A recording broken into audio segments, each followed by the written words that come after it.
I wish I can use Christmas music, but what are the odds of getting copy striked? How's it going, guys? It is Plastic Disasta and happy holidays. And if you guys are expecting a master grade version Katoki of this Gundam, well, I'm sorry, I don't have it. And you might be asking, well, what does this Gundam have to do with Christmas? Well, if you've seen the Gundam Wing Endless Waltz movie or the OVA, well, it does take place in Christmas. It also has Christmas trees with decorations, it has snow, and it has a heartfelt ending. The dialogue also mentioned Christmas, but that's like in the beginning. But there's no Christmas music and none of the characters say Merry Christmas to each other. I guess it's not really a Christmas movie or OVA. Like and subscribe if you want me to do movie reviews. So let's get right into the review. So we have the box art up the close-up face of the Wing Zero and the full body shot. And of course that's usual for all real grade kits. Looking at this side of the box, we have the close-up face again. We got the inner frame. Looks like we have the marking sticker sheets, the runner with the inner frame. And this is the Wing Zero and this atmosphere entry. And here we have the gimmicks of the wings. And right here we have the completed build of the Wing Zero, and we have that tiny pilot figure of Hiro Yui. Looking at this side of the box, we have the Wing Zero pulling off different poses, and right over here is the back shot of the kit. So taking inside the box, we are greeted with 4 bags of runners and a manual. Okay, so looking at the manual, seems like we're going to be using all the parts right here, and it's only like a 15-page manual, so it should be a relatively quick build. And right here, we'll show you where you put all the marking stickers.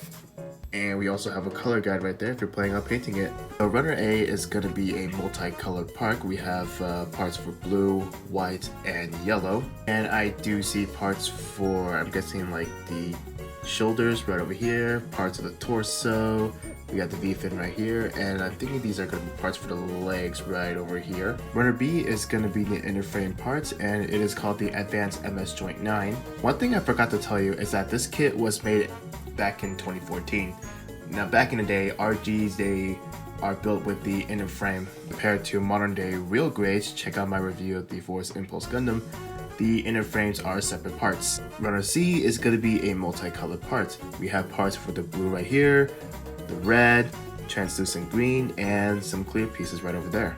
Runner D1, it looks like we have parts for the backpack, and of course they are the gray parts. And we have runner D2, which is going to be a copy of this section. Runner E1 is going to be the white parts, and it looks like we have parts for the wings right here, parts for the legs, and parts for the hands, and we have parts for the arms, I believe.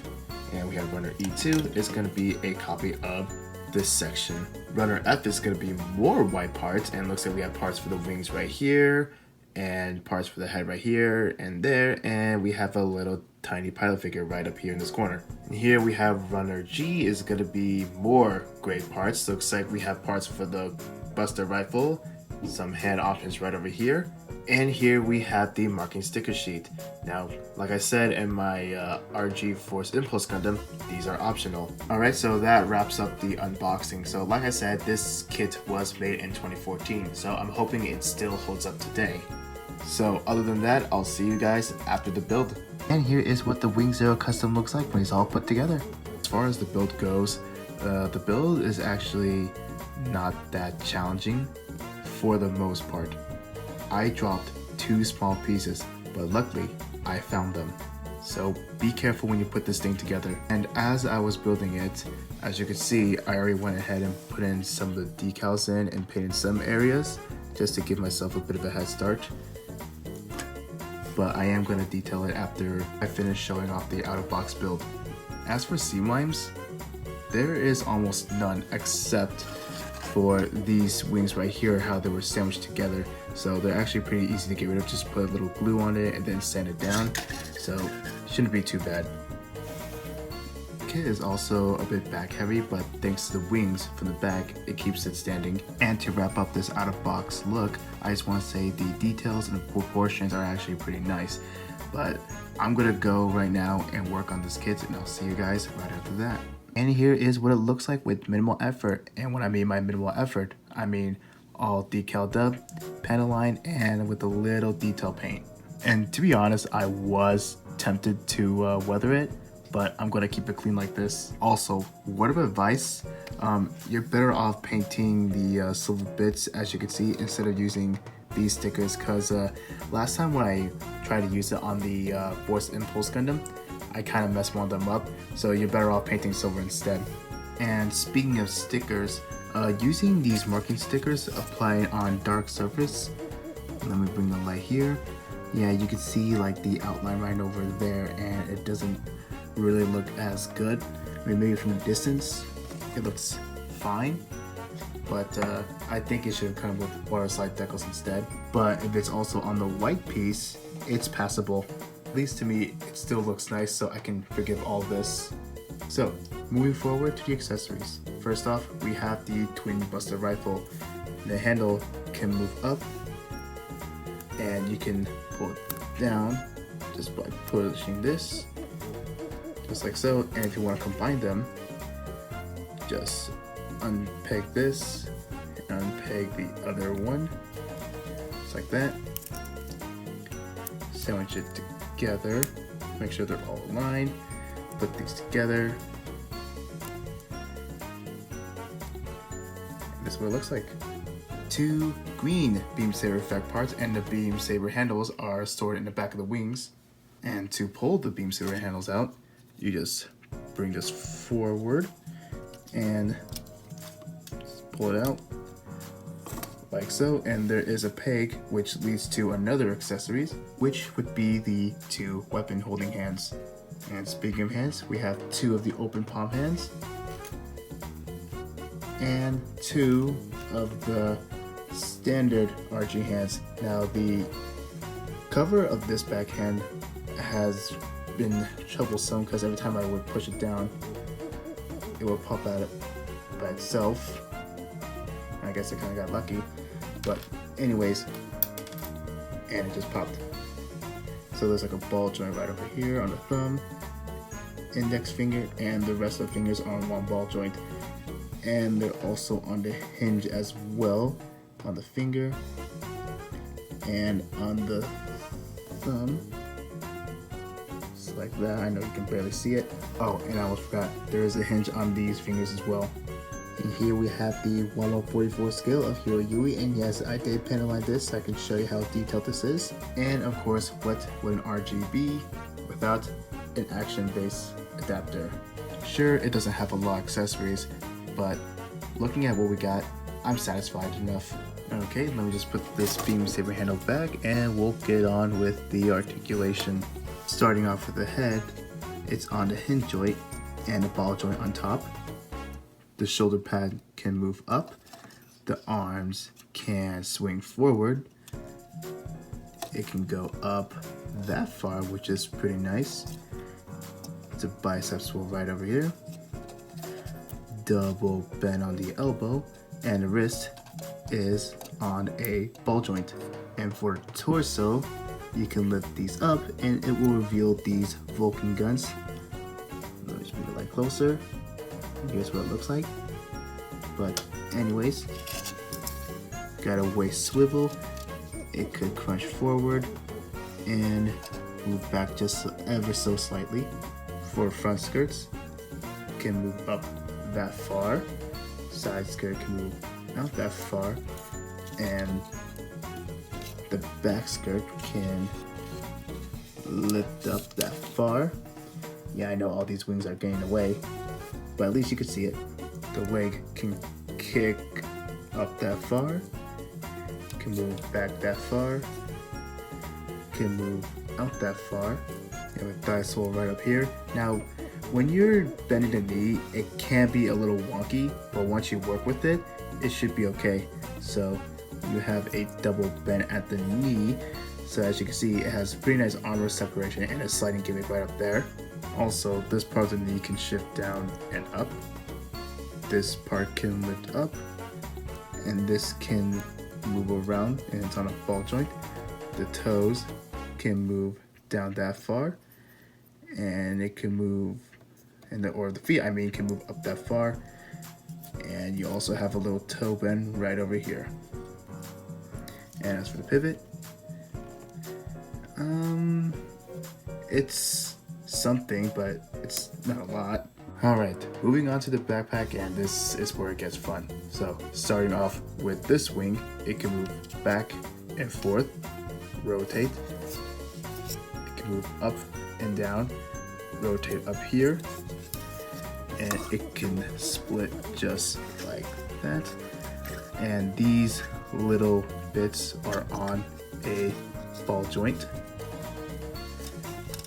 Let me just get this out of the way. And for this wing, it can hinge up, down, it can move side to side and rotate. And as for the beam saber handles, you saw it can move back and forth. And one more thing for these wings, you can open up just like that. So overall, the articulation is actually pretty nice for a 2014 kit, but let's not jump into our final thoughts just yet. I still gotta do some posing and some size comparisons. Okay, so to attach the weapon, it's easy as taking the fingers off the weapon holding hand, put the peg in, like so, and putting the fingers back in, and you could do the same thing for the beam saber as well, and swap out the hands. Alright, so here it is in its first glorious pose. And I gotta say, I'm like in love with this pose. And here I just put Hiro Yui there just for show.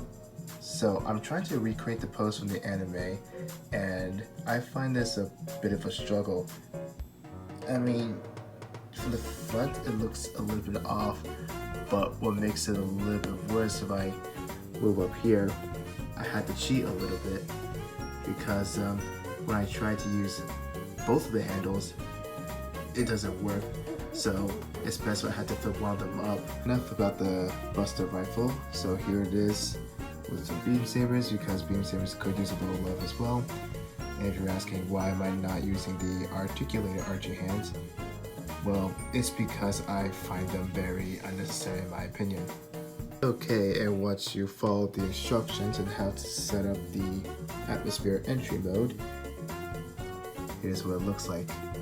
And to be honest, it was a bit of a struggle to set it up like that because it looks nothing like the manual. Okay, so here is a size comparison with the standard size RX-72.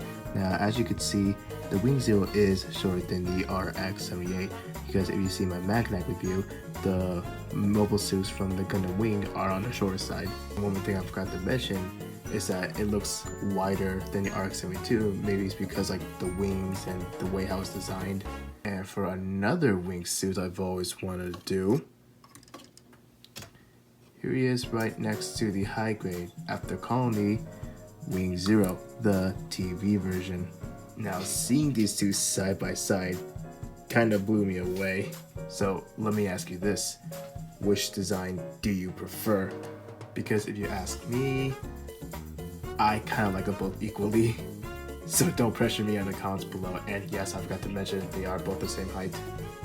Okay, let's wrap this up. So overall, I really like this kit, and I think it aged pretty well for a 2014 model kit. It's got nice details, nice proportions, good amount of accessories, and the price is actually very fair. And if you live in America, they actually sell these kits in Hobby Lobby, and you can use your 40% off discount. So Hobby Lobby, it's not too late to sponsor me. Anyways, going back to the marking stickers, even though I applied top coat on it, I think I might have a few of them starting to peel off, but it's only just a minor problem. So I guess I have to like press it down and top coat it again. Other than that, the kit is mostly positives. I say pick it up if you're a fan of Gundam Wing, and if you ever get it, try to be patient, and once you work with it, you'll like it. Okay, now this is the end of the video, and if you make it this far, thank you guys so much for watching this video. I had a good time with this. Don't forget to like, subscribe, and comment below, and I'll see you guys in the next video. Oh, and of course, Merry Christmas and Happy Holidays. In case if it's not festive enough for ya,